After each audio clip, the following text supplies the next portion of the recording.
在东荒的海岸线上，有一颗璀璨的明珠，它的名字叫槟城。欢迎大家来到大雁 Talk 频道。今天我们就来讲这个，在东南亚非常知名的一个城市，也是我在去马来西亚之前，呃，算是听过最多的一个城市，甚至超过了吉隆坡。因为我有很多的朋友，他们去过马来西亚，他们最念念不忘的就是槟城，没有之一。就是，所以我也听到了很多的耳闻。那么我来到了马来西亚的时候，第一个到达的地方也是槟城。然后槟城呢，它主要分成一个小岛，槟城岛，还有就是另外一个靠对面的，一个他们就是两个是一体的哈。然后我是在对面，然后还要搭一个桥过来这样子的坐船呢、还有坐船也可以开车。然后嗯，槟城不大，它就是一个典型的海岛型城市。跟新加坡跟很多其他地方的海岛型城市其实是比较相似的。它有一个很好的天然的资源，就是海洋，然后但是它又紧邻着大的陆地，所以两边的优势都能占，有很好的港口，所以这里曾经也是非常繁华的一个地方。呃，就是我说了曾经，是因为它以前的辉煌程度应该超过现在并不是说它现在啊、不好了，不是，而是它曾经是非常辉煌的。嗯、槟城被誉为东方之珠，这里融合了马来、华人、印度还有西方很多的文明，形成了它很独特的这个丰富的这个文化氛围。那么乔治市是槟城的这个历史中心，它有很多古老的建筑，庙宇啊、教堂啊之类的，反正就是在这里能看到很明显的东西方的对撞。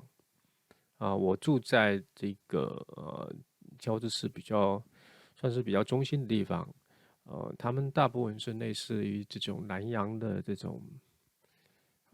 骑楼或者叫牌楼吧，就是那种不是很高，但是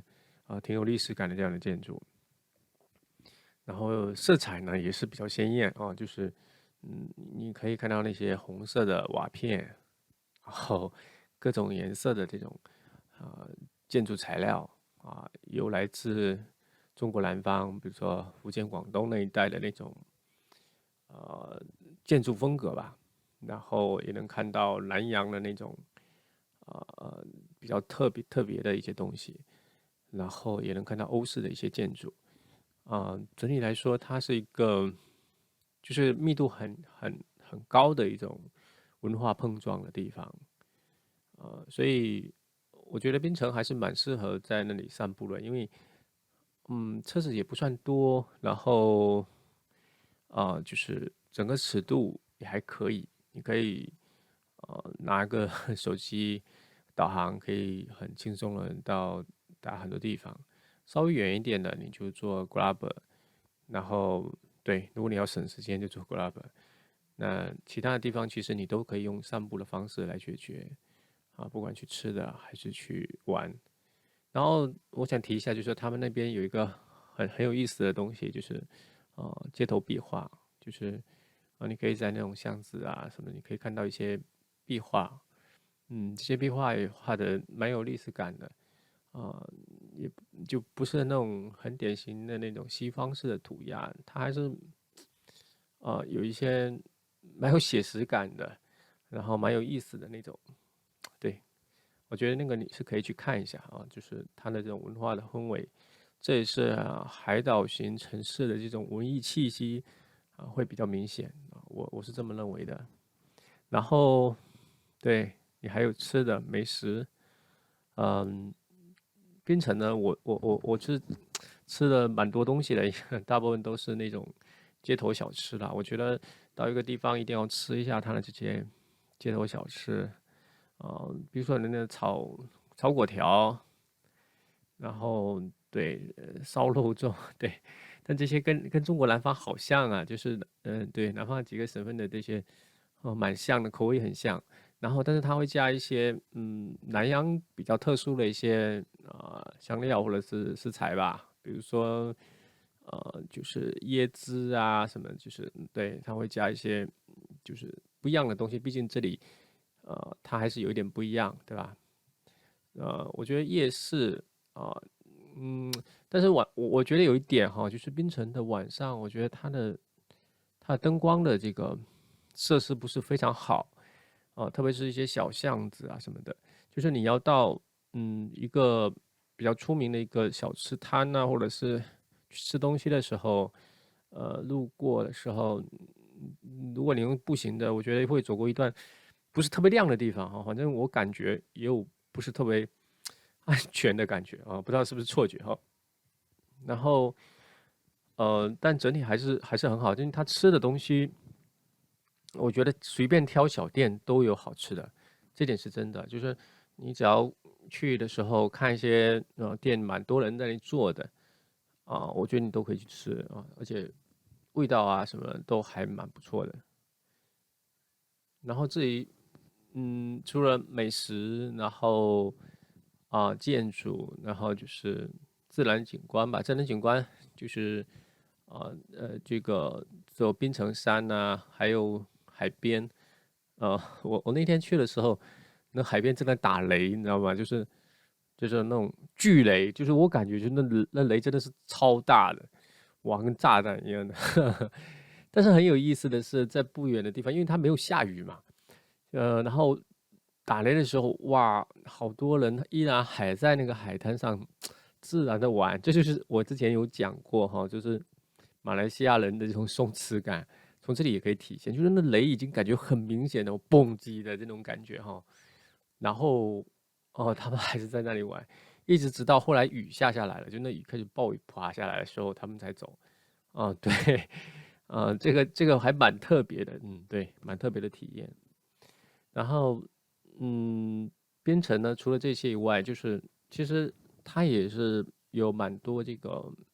现代的这些东西现代的生活的一些设施啊，酒店啊，他们酒店还是蛮好的，就是住宿还有配套的，虽然不算很大，但是蛮齐全的，也很干净。对，你可以经常看到有些人穿着拖鞋对，挺好玩的，对。然后交通嘛，反正就是 Grab 啦，然后嗯，自行车，反正就是你坐骑自行车也是可以的，要不然就是步行也行就是这些都是比较便利的东西。当然，我比较想提的一件就是说，嗯，除了这些地方吃的、喝的、玩的以外，还有就是最重要就是人。我觉得，槟城的人，都比较，就是你可以感觉他们还是蛮刻苦、蛮努力的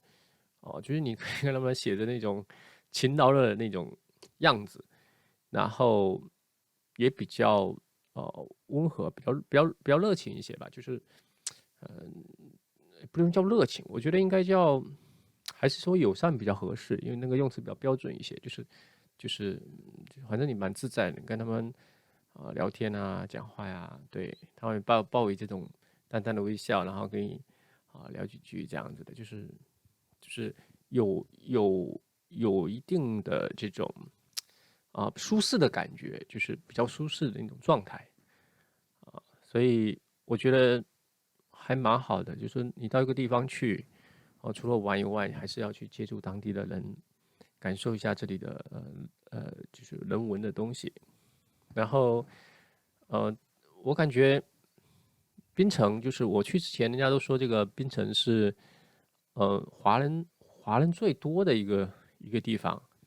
但是我去的时候，我感觉好像也还好，就是跟他们很多年以前我们就认识的人哈，他们去槟城的时候讲了说那边到处都是华人，我感觉好像也不是这样子的，不知道是这几年人口就是下滑了还是怎么回事对，就是感觉华人好像也没有那么多，就是肯定是有华人，而且不少，但是我觉得从比例上好像也没有那么多，呃，对，就是感受上是这个样子的，然后呃他们就是还是蛮呃，就是整个资讯还是蛮方便的，他们也经常看呃就是各国的这些新闻啊，甚至也看中国国内的一些新闻，所以就是整个这个信息他们是蛮全的，就是不会像很多时候我们总是偏某一方的去看，我觉得他们还是不排斥对，就是相对来说它会更全面一些，所以你刚才讲比较不会那么累啊，比较不会那么偏激，那么激动，我觉得还是接受度会比较高一些。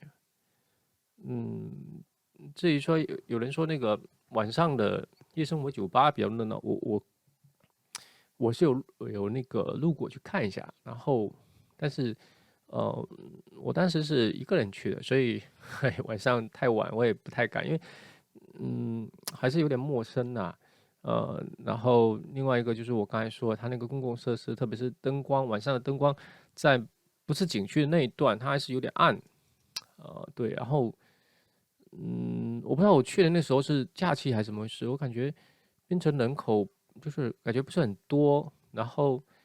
特别到晚上，我就感觉有点就是有点寂寞了那种感觉，所以我也不敢